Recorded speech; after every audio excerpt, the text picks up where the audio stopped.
മാത്രമല്ല അവർക്ക് തന്നെ കൃത്യമായിട്ട് ബോധ്യമുള്ള കാര്യമാണ് ഇവിടെ ഉണ്ടായിരുന്ന എല്ലാ നേതാക്കളും സമാധാനപരമായൊരു പ്രതിഷേധമാണ് ഞങ്ങൾ ആഗ്രഹിച്ചതെന്നും സംയമനം പാലിക്കാൻ വേണ്ടിയാണ് ശ്രമിച്ചതെന്നും അണികളെയൊക്കെ ശാന്തരാക്കാൻ വേണ്ടിയാണ് ശ്രമിച്ചതെന്നും അവർക്ക് കൃത്യമായ ബോധ്യമുണ്ട്. ഞങ്ങൾ രാവിലെ വന്ന സമയത്ത് ഇവിടെ പോലീസിൻ്റെ എണ്ണം എത്രയായിരുന്നു? വളരെ ചെറുതല്ലേ? ഞങ്ങൾക്ക് വേണമെങ്കിൽ ഇറച്ചി കയറിയിട്ട് വേണമെങ്കിൽ തടസ്സപ്പെടുത്തിക്കൂടായിരുന്നോ? നിങ്ങളൊക്കെ ഉണ്ടായിരുന്നല്ലേ? എന്തെങ്കിലും തരത്തിലുള്ള തടസ്സപ്പെടുത്തി നിങ്ങൾ നടത്തിയോ? അവിടെ വൈകാരികമായ ചില മുഹൂർത്തം വന്നു എന്നുള്ള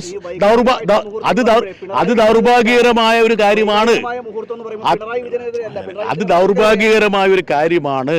എന്താ കാരണം എന്ന് വെച്ചാൽ ഇതുപോലുള്ള പ്രതിഷേധങ്ങളിൽ പലപ്പോഴും അങ്ങനെയുള്ള ഈ പറയുന്ന രോഷത്തിൻ്റെ വേലിയേറ്റങ്ങൾ ഉണ്ടാകും.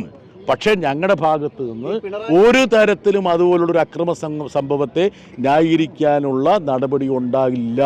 അതുകൊണ്ട് തന്നെ പോലീസിന് ഞങ്ങൾ പൂർണ്ണ സഹകരണം വാഗ്ദാനം ചെയ്തിരിക്കുകയാണ്.